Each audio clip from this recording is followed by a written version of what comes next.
ദൈവശബ്ദം മുഴങ്ങിടട്ടെ.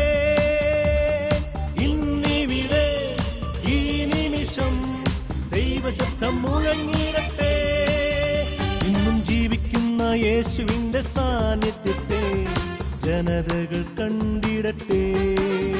ഇന്നും ജീവിക്കുന്ന യേശുവിന്റെ സാന്നിധ്യത്തെ ജനതകൾ കണ്ടിടട്ടെ. സത്യവിശ്വാസ മാർഗത്തിലായിരങ്ങൾ കൂട്ടമായി ചേർന്നിടട്ടെ. തിരുസഭ ഉണരട്ടെ, ദൈവജനമുണർന്നിടട്ടെ. തിരുസഭ ഉണരട്ടെ, ദൈവജനമുണർന്നിടട്ടെ. ഇന്നും ജീവിക്കുന്ന യേശുവിന്റെ സാന്നിധ്യത്തെ ജനതകൾ കണ്ടിടട്ടെ. ഇന്നും ജീവിക്കുന്ന യേശുവിന്റെ സാന്നിധ്യത്തെ ജനതകൾ കണ്ടിടട്ടെ.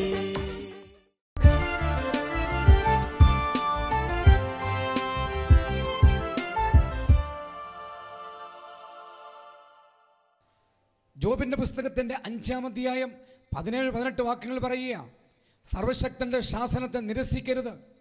അവിടുന്ന് പ്രഹരിക്കും, എന്നാൽ അവിടുന്ന് വെച്ച് കെട്ടും. അവിടുന്ന് മുറിപ്പെടുത്തും, അവിടുത്തെ കരം നിന്നെ സുഖപ്പെടുത്തും. ദൈവത്തോട് ചേർന്ന് നിൽക്കുന്ന വ്യക്തികൾക്ക് ജീവിതത്തിൽ ചില ദുരിതങ്ങൾ, ദുഃഖങ്ങൾ, വേദനകൾ ദൈവം അനുവദിക്കുന്നത്, അതിൻ്റെ പിന്നിൽ ദൈവത്തിനൊരു പദ്ധതിയുണ്ട്. ആ പദ്ധതി തിരിച്ചറിഞ്ഞാൽ നമ്മുടെ ജീവിതം ധന്യമായി. ആ പദ്ധതി തിരിച്ചറിയാത്തതാ നമ്മുടെ ജീവിതത്തിൻ്റെ പ്രശ്നം. എൻ്റെ പ്രിയപ്പെട്ട സഹോദരങ്ങളെ, ബൈബിൾ നമ്മളെ പഠിപ്പിക്കുന്നത് എന്താണെന്നറിയാമോ?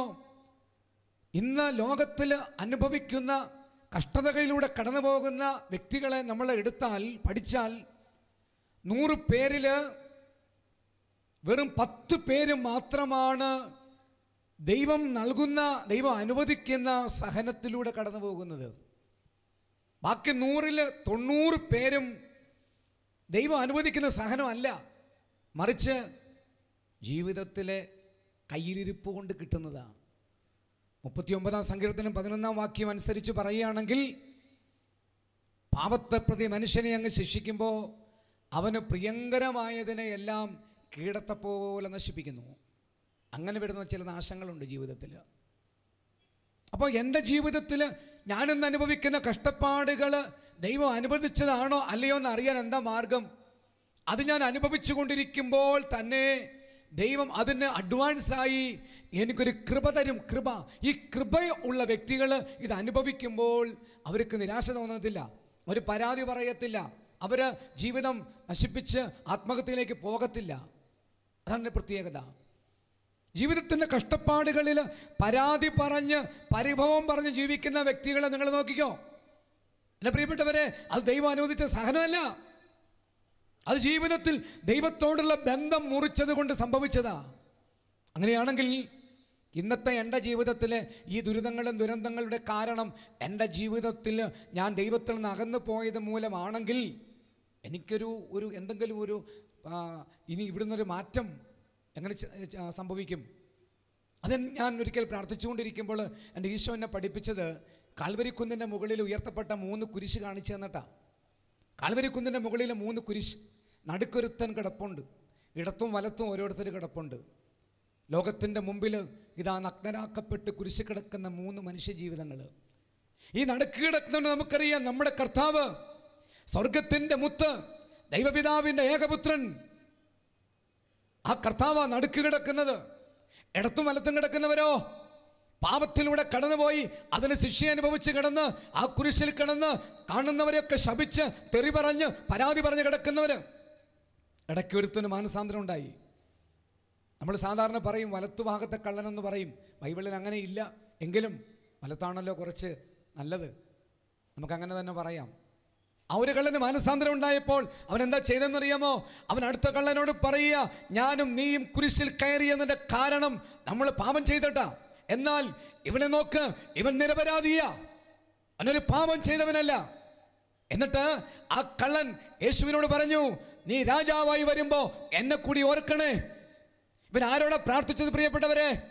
ശ്വാസം എടുക്കാൻ പോലും പറ്റാതെ ചങ്കുപൊട്ടുന്ന വേദനയില് മാംസം മൊത്തം വാർന്നു പോയി അസ്ഥി പുറത്ത് കാണത്തക്ക വിധം വിരൂപനായി കുരിശി കിടക്കുന്നവൻ ഒരു തുള്ളി വെള്ളത്തിനു വേണ്ടി ദാഹിച്ചു കിടക്കുന്നവനോട് പറയുന്നത്, നീ എന്നെ ഓർക്കണമേ.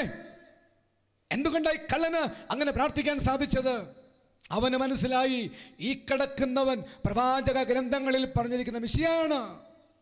ഇവൻ ഈ കുരിശിൽ കിടന്ന് മരിച്ചാലും ഇവൻ ഉദ്ധാനം ചെയ്യും. അങ്ങനെയാണെങ്കിൽ അവൻ പറഞ്ഞു, എന്നെ കൂടി ഓർക്കണേ. ഈശോ പറഞ്ഞു, നീ ഇന്നും എൻ്റെ കൂടെ പർദീസായിൽ ഉണ്ടായിരിക്കും. സമയം കടന്നുപോയി. നടുക്ക് കിടന്നവൻ അലറി നിലവിളിച്ച് ആത്മാവിനെ പിതാവിൻ്റെ കരങ്ങളിൽ ഏൽപ്പിച്ച് മരിച്ചു. 2 കള്ളന്മാരുടെ കണങ്കാലുകൾ തല്ലിയോടിച്ച് പടയാളികൾ അവരെ കൊന്നു. നമുക്ക് ചിന്തിക്കാം, നടുക്ക് കിടന്ന കർത്താവ് ഈ കുരിശിൽ കിടന്ന് മരിച്ച് അവൻ പിതാവിൻ്റെ കരങ്ങളിലേക്ക് ആത്മാവിനെ കൊടുത്തു. അവൻ ദൈവവുമായിട്ട് ഐക്യപ്പെട്ടു. വലതുഭാഗത്തെ കള്ളൻ, അവന് കർത്താവ് പർദീസ വാഗ്ദാനം ചെയ്തു. അവൻ പർദീസയിലേക്ക് പോയി. ഇടത്ത് ഭാഗത്തെ കള്ളനോ, അവന് പർദീസ കിട്ടിയില്ല. ഈ 2 കള്ളന്മാരും ഒരുപോലെ പാപം ചെയ്തവര്, ഒരുപോലെ കുരിശി കയറിയവര്, ഒരുപോലെ കണങ്കാലുകൾ തറക്കപ്പെട്ട് മരിച്ചവര്. ഒരുവന് പർദീസ കിട്ടി, അവരന് പർദീസ കിട്ടിയില്ല. ഇവനെന്തുകൊണ്ട് പർദീസ കിട്ടി? അവന്റെ ജീവിതത്തിന്റെ സഹനത്തെ, അവന്റെ ജീവിതത്തിലെ മുറിവുകളെ, അവന്റെ ജീവിതത്തിന്റെ വേദനകളെ അവൻ ദൈവത്തിന്റെ മുമ്പിൽ സമർപ്പിച്ചുകൊണ്ട് പറഞ്ഞു, ഞാൻ തെറ്റുകാരനാ. അവൻ ദൈവത്തിൽ ആശ്രയിച്ചു. എൻ്റെ മാതാപിതാക്കളെ, സഹോദരങ്ങളെ, ഇന്നത്തെ എൻ്റെയും നിങ്ങളുടെയും ജീവിതത്തിൻ്റെ ചില തകർച്ചകളുണ്ടല്ലോ, ചില വേദനകളുണ്ടല്ലോ, ചില ദുഃഖങ്ങളുണ്ടല്ലോ, അത് പരാതി പറഞ്ഞ് നശിപ്പിക്കാനുള്ളതല്ല. മറിച്ച് യേശുവിൻ്റെ പീഡാസഹനത്തോട് ചേർത്ത് വെക്കണം. എന്നിട്ട് പറയണം, യേശുവേ, എൻ്റെ പാപത്തിന് പരിഹാരമായി നിന്റെ പീഡാസഹനത്തോട് ചേർത്ത് ഞാൻ കാഴ്ചവെക്കുന്നു എന്ന് പറയണം. തീർന്നില്ല. അത് 1-ാം ഭാഗമാണ്.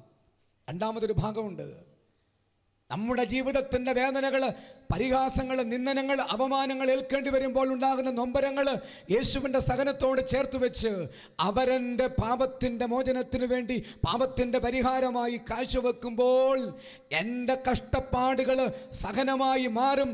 ആ സഹനം ആത്മരക്ഷയ്ക്ക് കാരണമായി തീരുന്നു. Price the Lord. Hallelujah, hallelujah. എൻ്റെ പ്രിയപ്പെട്ട സഹോദരങ്ങളെ, വിശുദ്ധ ബൈബിളിലൂടെ നമ്മൾ കടന്നു വരുമ്പോൾ കാണുന്നുണ്ട്, തോബീതിൻ്റെ പുസ്തകത്തിൽ ഒരു പെണ്ണ്, എനിക്ക് തോന്നുന്നു അതുപോലെ ജീവിതത്തിൽ നൊമ്പരം അനുഭവിച്ച ഒരു പെണ്ണിനെ ഈ ലോകത്ത് നമുക്ക് കാണാൻ പറ്റത്തില്ല. എക്ബത്താനായിൽ റഘുവേൽ എന്ന മനുഷ്യൻ്റെ മകളായി ജനിച്ചു വളർന്ന പെണ്ണ് വിവാഹിതയായി.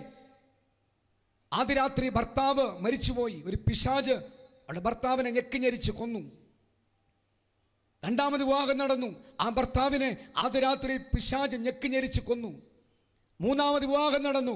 ഒന്നിന് പിന്നാലെ ഒന്നായി 7 പ്രാവശ്യം വിവാഹം നടന്നു. 7 ഭർത്താക്കന്മാരെയും ആദ്യ രാത്രിയിൽ ഞെക്കിഞ്ഞെരിച്ച് കൊല്ലുന്ന ഒരു പൈശാചിക ശക്തി, ഒരു പൈശാചിക ബന്ധനം അവളിലുണ്ട്. ഈ പൈശാചിക ശക്തി അവളെ കുടുംബജീവിതത്തിലേക്ക് പ്രവേശിക്കാൻ സമ്മതിക്കുന്നില്ല. അവസാനം അവൾ നിരാശപ്പെട്ടു. ജീവിതം അവസാനിപ്പിക്കാമെന്ന് പോലും ഒരു വേള അവൾ ചിന്തിച്ചു. എന്നാൽ അവളിൽ പ്രവർത്തിക്കുന്ന ദൈവത്തിൻ്റെ കൃപ, ദൈവം അവളെ നിക്ഷേപിച്ച ദൈവത്തിൻ്റെ കൃപ അവളോട് പറഞ്ഞു, നീ മരിച്ചാൽ നിന്റെ മാതാപിതാക്കൾക്ക് ദുഃഖമാകില്ലേ, വേദനയാകില്ലേ? ദൈവത്തിൻ്റെ ആ വെളിപ്പെടുത്തൽ സ്വീകരിച്ചുകൊണ്ട് അവൾ തീരുമാനമെടുത്തു, ആത്മഹത്യ ചെയ്യുന്നില്ല. അങ്ങനെ ഇരിക്കുന്ന സമയത്താണ് ഇതാ ഒരു ചെറുപ്പക്കാരൻ, തോബീത് എന്ന പേരിൽ ചെറുപ്പക്കാരൻ ഈ വീട്ടിലേക്ക്, ഈ എക്ബത്താനായിൽ റഘുവേലിൻ്റെ വീട്ടിലേക്ക് വരികയാണ്. അവൻ്റെ കൂടെ ഒരു സുഹൃത്തുണ്ട്. ആ സുഹൃത്ത് പറഞ്ഞു, തോബിയാസെ, നീ ഇവളെ ഈ സാറയെ വിവാഹം ചെയ്യണമെന്ന് പറഞ്ഞു. തോബിയാസ് പറഞ്ഞു, ഇവളെ വിവാഹം ചെയ്തിട്ടുള്ളവരെല്ലാം മരിച്ചുപോയി, അതുകൊണ്ട് ഞാൻ ഇവളെ വിവാഹം ചെയ്താൽ ഞാനും മരിച്ചു പോകും. പ്രിയപ്പെട്ടവരെ, ആ സമയത്ത് ഈ തോബിയാസിൻ്റെ കൂട്ടുകാരൻ പറയുന്ന 1-2 സംഭവങ്ങളുണ്ട്. അവൻ പറയുകയാണ്, തോബിയാസെ, ഈ ദിവസങ്ങൾ മുഴുവൻ നമ്മൾ ഒരുമിച്ച് യാത്ര ചെയ്തിട്ട് ഒരിക്കലെങ്കിലും ഞാൻ നിന്നെ ചതിച്ചോ? ഒരിക്കലെങ്കിലും ഞാൻ നിന്നെ പറ്റിച്ചോ? നിനക്കെന്നെ വിശ്വാസമില്ലേ? നീ ധൈര്യമായിരിക്കുക, ഞാൻ പറയുന്നത് അനുസരിച്ചാൽ മതി, നിനക്കൊന്നും സംഭവിക്കില്ല. തോബിയാസ് സമ്മതിച്ചു. സാറായും തോബിയാസുമായി വിവാഹം നടക്കിയ വിവാഹത്തിൻ്റെ ആദ്യ രാത്രി മണവാളനും മണവാട്ടിയും മണവറമുറിയിൽ കയറി വാതിലടയ്ക്കുന്നു. സാറായിയുടെ അപ്പൻ ശവക്കല്ലറ ഉണ്ടാക്കാൻ പോയി. കാരണം അയാൾക്കറിയാം തൻ്റെ മകളെ കെട്ടിയവന്മാരെല്ലാം ആദ്യ രാത്രി മരിച്ചിട്ടുണ്ട്. മരുമകന് വേണ്ടി ശവക്കല്ലറ തോണ്ടാൻ പോയ അമ്മായിയപ്പൻ ശവക്കല്ലറ ഒരുക്കി തിരിച്ചു വന്നിട്ട് ചോദിച്ചു ഭാര്യയോട്, എന്തായി, മൂക്കി പഞ്ഞു വെക്കാറായോ എന്നാണ് ചോദിച്ചത്. അവർ പറഞ്ഞു, ഞാൻ ഇതുവരെ നിലവിളി കേട്ടില്ല. ദാസിമാരെ പറഞ്ഞു വിട്ടു, നോക്കിയിട്ട് വരാൻ പറഞ്ഞു. അവർ വന്ന് പറഞ്ഞു, രണ്ടുപേരും ഉറങ്ങുന്നു, രണ്ടുപേരും ജീവനോടെ ഉണ്ട്. എൻ്റെ പ്രിയപ്പെട്ടവരെ, സാറായിയുടെ ജീവിതത്തിൽ ഈ ദുരന്തം എങ്ങനെ മാറിപ്പോയി എന്നറിയണമെങ്കിൽ നമ്മൾ അവരോട് ചോദിക്കണം. മണവാളനും മണവാട്ടിയും കിടന്നുറങ്ങുന്ന മണവറമുറി, അതും പാതിരാത്രി സമയത്ത് തട്ടി വിളിക്കുന്നത്, മുട്ടി വിളിക്കുന്നത് ശരിയല്ലെന്നറിയാം. എങ്കിലും നമുക്കറിയണമല്ലോ, ഇതിൻ്റെ പിന്നിൽ രഹസ്യം അറിയണമല്ലോ. നമുക്കൊന്ന് മുട്ടി വിളിക്കാന്നേ, പ്രശ്നമൊന്നുമില്ല. തോബിത്തിൻ്റെ പുസ്തകത്തിൻ്റെ 8-ാം അധ്യായത്തിൽ 1-ാമത്തെ വാക്യം മുതൽ വായിക്കുമ്പോൾ ശ്രദ്ധിച്ച് കേൾക്കണം. അവിടെ തോബിയാസും സാറായും മണവറമുറിയിൽ പ്രവേശിച്ച ഉടനെ ചില കർമ്മങ്ങൾ അവരവിടെ ചെയ്തു. ഒരു പാത്രത്തിൽ തീക്കനൽ കൊണ്ടുവരാൻ തോബിയാസ് പറഞ്ഞു. സാറ അത് കൊണ്ടുവന്നു. യാത്രക്കിടയിൽ അവർക്ക് കിട്ടിയ, തോബിയാസിന് കിട്ടിയ ഒരു മത്സ്യം, അതിൻ്റെ ചങ്കും കരളും കയ്പും എടുത്ത് മാറ്റിവെക്കാനായി ഈ കൂട്ടുകാരൻ പറഞ്ഞിരുന്നു. അതനുസരിച്ച് അവൻ ചെയ്തിരുന്നു. ആ ചങ്കും കരളും മണവറയിൽ കയറിയാൽ ഉടനെ തീക്കനലിലിട്ട് പുകയ്ക്കണമെന്ന് കൂട്ടുകാരൻ പറഞ്ഞിരുന്നു. അതനുസരിച്ച് തോബിയാസ് ചെയ്യുകയാണ്. തീക്കനലെടുത്ത് അതിൽ മത്സ്യത്തിൻ്റെ ചങ്കും കരളും ഇട്ട് പുകച്ചപ്പോൾ, പുകയേറ്റപ്പോൾ ഈ സാറായിൽ കുടികൊണ്ടിരുന്ന പൈശാചിക ശക്തി വിട്ടുപോയി. എൻ്റെ പ്രിയപ്പെട്ടവരെ, ശ്രദ്ധിച്ച് കേൾക്കണം കേട്ടോ. പൈശാചിക ശക്തി വിട്ടുപോകണമെങ്കിൽ എന്ത് ചെയ്യണമെന്ന് പറഞ്ഞത്? മത്സ്യത്തിൻ്റെ ചങ്കും കരളും തീക്കനലിലിട്ട് പുകയ്ക്കണം എന്ന് പറഞ്ഞാൽ, ഈ ദൈവശബ്ദം കൺവെൻഷൻ തീർന്നാൽ ഉടനെ തൃശ്ശൂർ മാർക്കറ്റിൽ ചെന്ന് കുറേ മീനിൻ്റെ ചങ്കും കരളും വാങ്ങിച്ച് വീട്ടിൽ കൊണ്ടിട്ട് പുകയ്ക്കാൻ. അതോടെ കുടുംബം തകരും കേട്ടോ. മണ്ടത്തരം കാണിക്കില്ല, മണ്ടത്തരം കാണിക്കരുത്. പ്രിയപ്പെട്ടവരെ, മത്സ്യത്തിൻ്റെ ചങ്കിലും കരളും അതിട്ട് പുകച്ചപ്പോൾ എന്തുകൊണ്ടാണ് പിശാച് പോയെന്നറിയാമോ? ഈ മത്സ്യത്തിൻ്റെ ചങ്കിലും കരളിലും അല്ല, അതിനപ്പുറത്ത് കൂടെ നടന്ന റഫായേൽ മാലാക, തോബിയാസിൻ്റെ കൂട്ടുകാരൻ, ദൈവത്തിൻ്റെ മാലാകയായിരുന്നു. മാലാക പറഞ്ഞത് അവൻ അനുസരിച്ചു. അനുസരണം ഉള്ളിടത്ത് അഭിഷേകമുണ്ട്. എൻ്റെ പ്രിയപ്പെട്ടവരെ, അനുസരിക്കുന്നിടത്ത് അഭിഷേകം. റഫായേൽ മാലാക തോബിയാസിനോട് പറഞ്ഞതൊരു പൊട്ടത്തരമാ. ഒരു പക്ഷേ നമ്മുടെ ബുദ്ധി കൊണ്ട് ഉൾക്കൊള്ളാൻ പറ്റാത്തൊരു പൊട്ടത്തരം. ആ പൊട്ടത്തരം അനുസരിക്കാൻ തോബിയാസ് തയ്യാറായി. സ്വർഗത്തിൻ്റെ മുന്നറിയിപ്പുകളെ, സ്വർഗത്തിൻ്റെ വാഗ്ദാനങ്ങളെ, സ്വർഗത്തിൻ്റെ അറിയിപ്പുകളെ അനുസരിക്കാൻ തുടങ്ങുമ്പോൾ അഭിഷേകം ഒഴുകും. ദൈവം സംസാരിക്കും നമ്മളോട്. തോബിയാസിനോട് സംസാരിച്ചത് റഫായേൽ മാലാഖയിലൂടെയാണെങ്കിൽ എന്നോട് നിങ്ങളോട് സംസാരിക്കുന്നത് മാതാപിതാക്കളിലൂടെ ആയിരിക്കാം, ജീവിത പങ്കാളിയിലൂടെ ആയിരിക്കാം, വികാരിയച്ഛനിലൂടെ ആയിരിക്കാം, സിസ്റ്റേഴ്സിലൂടെ ആയിരിക്കാം, കാറ്റഗിസ് അധ്യാപകരിലൂടെ ആയിരിക്കാം, നമ്മളെക്കാൾ മുതിർന്ന അനുഭവമുള്ള വ്യക്തികളിലൂടെ ആയിരിക്കാം. അവർ പറയുന്നത് അനുസരിക്കാൻ തയ്യാറാകുമ്പോൾ ജീവിതത്തിൽ അനുഗ്രഹം ഉറപ്പാ. അവിടെ പിശാച് വിട്ടുപോകുന്നത്. Praise the Lord, hallelujah. അതിനൊരു കാരണം കൂടിയുണ്ട് പ്രിയപ്പെട്ടവരെ. ഈ പിശാചിൻ്റെ ഒരു പ്രത്യേകത, അവൻ അനുസരണക്കേടിൻ്റെ ദുരാത്മാവാ. ആദ്യ മാതാപിതാക്കളെ അവൻ അനുസരണക്കേടിലൂടെയാ നരകത്തിൻ്റെ സന്തതികളാക്കി മാറ്റിയത്, അറിയാമോ?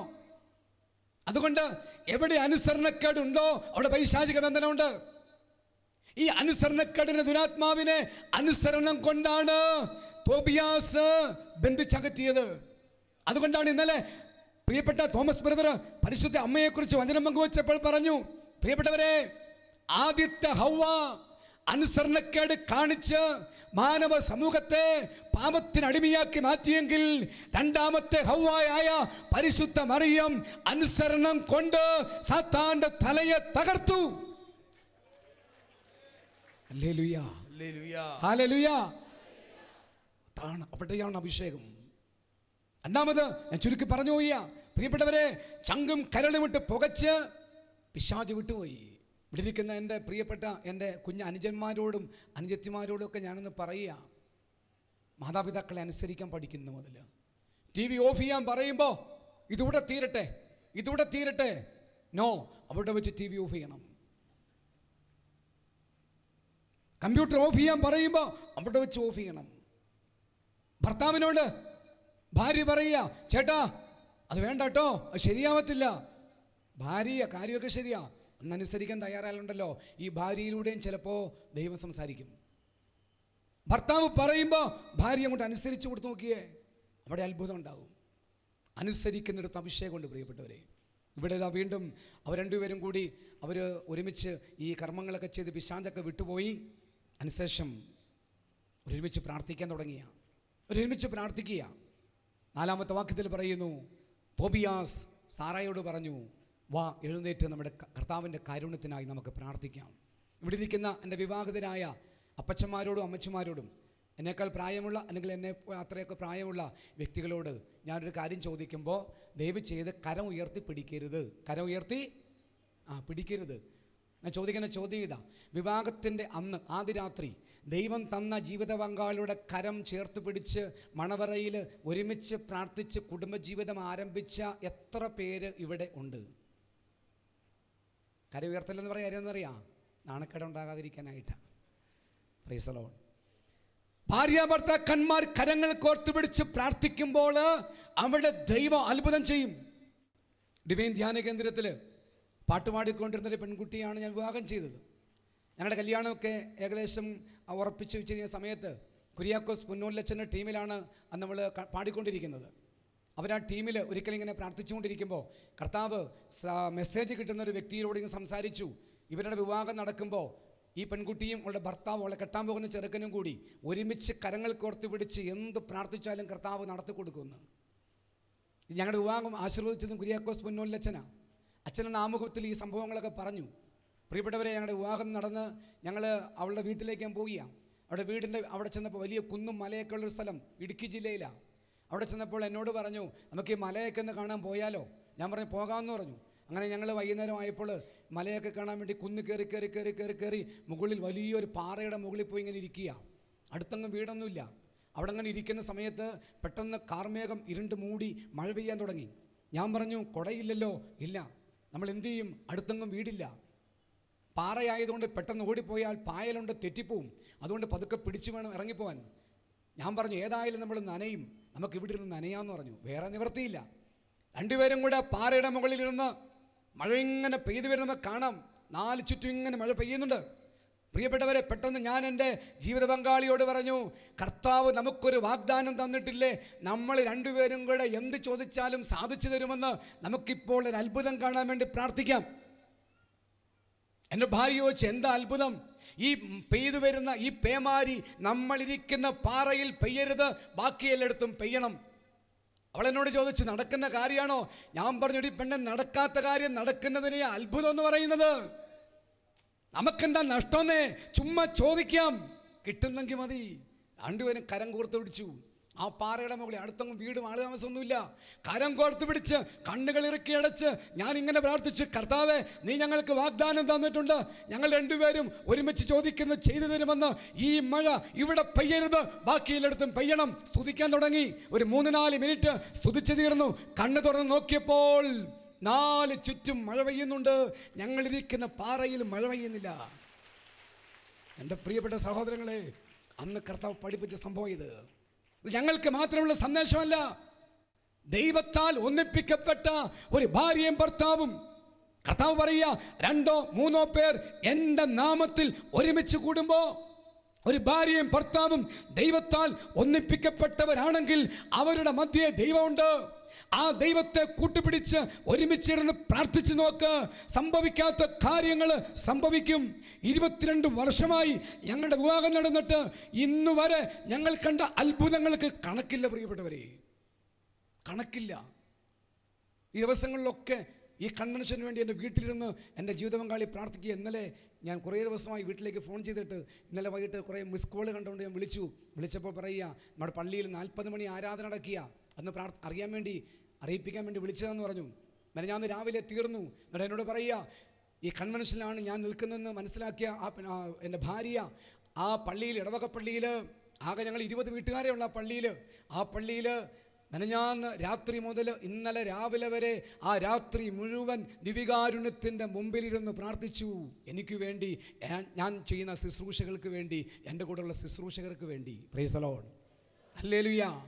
ഇതിനേക്കാൾ വലിയൊരു സമ്മാനം ദൈവം എന്താ എനിക്ക് തരാനുള്ളത്?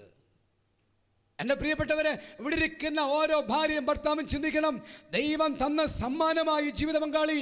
കുറവുകളുണ്ട്, അയോഗ്യതകളുണ്ട്, ബലഹീനതകളുണ്ട്. 2 കൈ നീട്ടി അങ്ങോട്ട് സ്വീകരിച്ച് നോക്കിക്കേ, ദൈവം ഇടപെടും.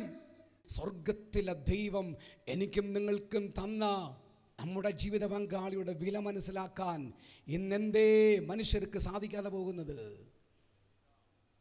ഒരു രോഗം വന്നതിൻ്റെ പേരിൽ, ഒരു ചെറിയ അഭിപ്രായ വ്യത്യാസത്തിൻ്റെ പേരിൽ ദൈവം തന്ന സമ്മാനത്തെ പൊട്ടിച്ച് കളഞ്ഞിട്ട് ഇറങ്ങിപ്പോകുന്ന എത്രയോ ജീവിത പങ്കാളികൾ ഇവിടെ ഈ സ്റ്റേജിൽ ഞാനും നിങ്ങളും കണ്ടതാ, ഞാനും നിങ്ങളും കരഞ്ഞതാ. ഒരുമിച്ച് ബൈക്കിൽ പോയ സമയത്ത് ആക്സിഡന്റ് ഉണ്ടായി. ഭർത്താവ് കിടപ്പിലായെന്നറിഞ്ഞപ്പോ, ഇനി രക്ഷപ്പെടില്ലെന്നറിഞ്ഞപ്പോ ഭാര്യ കൊച്ചിനെ എടുത്തുകൊണ്ട് പോയി. വിധവയായ അമ്മ ആ മകനെ ഇന്ന് പരിചരിക്കുന്നത്.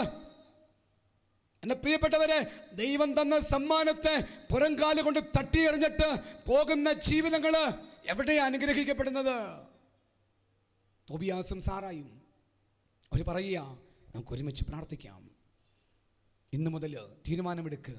ഇടയ്ക്കെങ്കിലുമൊക്കെ ഒരുമിച്ച് കൂടുമ്പോൾ മണവറയിൽ ഒന്ന് കരം കോർത്ത് പിടിച്ച് ഒന്ന് പ്രാർത്ഥിക്കാമോ? ദൈവം അത്ഭുതം ചെയ്യും. ഒരുമിച്ച് ഞാൻ എൻ്റെ അടുക്കൽ കുട്ടികളെയും കൊണ്ട് വരുന്ന മാതാപിതാക്കളോട് അവരെന്ത് രോഗമാണെങ്കിലും ഞാൻ അവരോട് പറയുന്നൊരു പ്രാർത്ഥന ചെയ്താൽ, നിങ്ങൾ ഭാര്യയും ഭർത്താവും കൂടി കരം കോർത്ത് പിടിച്ച് ഈ കൊച്ചിൻ്റെ തലയിൽ ഒരു കൈ, 2 പേരും ഓരോ കൈ വെക്കുക, മറ്റ് 2 കൈകൾ നിങ്ങൾ കോർത്ത് പിടിക്കുക, നിങ്ങളോട് പ്രാർത്ഥിക്കുക. വേറെ മക്കളുണ്ടെങ്കിൽ പറയും, അവരെയും കൂട്ടത്തിൽ കൂട്ട്, ഒരുമിച്ച് പ്രാർത്ഥിക്കുക, അത്ഭുതം സംഭവിക്കും. Price the Lord, hallelujah, hallelujah. പ്രിയപ്പെട്ടവരെ, പ്രാർത്ഥന ആരംഭിക്കുക. പ്രാർത്ഥന ആരംഭിച്ചു. തോബിയാസും സാറയും പ്രാർത്ഥന ആരംഭിച്ചു. എങ്ങനെ പ്രാർത്ഥിക്കുന്നതെന്നറിയാമോ? 5-ാമത്തെ വാക്യത്തിൽ പറയുക, ഞങ്ങളുടെ ദൈവമായ കർത്താവേ, അവിടുന്ന് വാഴ്ത്തപ്പെട്ടവനാകട്ടെ. ദൈവത്തെ സ്തുതിക്കുക, ഒരു സ്തുതിപ്പിൻ്റെ പ്രാർത്ഥന, ദൈവം തന്ന അനുഗ്രഹങ്ങൾക്ക് നന്ദി പറയുന്ന പ്രാർത്ഥന. ഇന്ന് നമ്മുടെ ജീവിതത്തിൽ നഷ്ടപ്പെട്ടത് അതാ, നന്ദി പറഞ്ഞുള്ള പ്രാർത്ഥനയില്ല. കഴിഞ്ഞ 6 വർഷമായി പാലക്കാട് മരിയൻ റിന്യൂവൽ സെൻ്ററിൽ ബഹുമാനപ്പെട്ട റിനി പുല്ലികാലച്ചനോടൊപ്പം ഞാൻ ശുശ്രൂഷ ചെയ്യുമ്പോൾ ഞാൻ പഠിച്ച ഒരു വലിയ പാഠമുണ്ട് പ്രിയപ്പെട്ടവരെ. തന്നതിനെ ഓർത്ത് നന്ദി പറയുമ്പോൾ ദൈവം വൻ കാര്യങ്ങൾ തരും.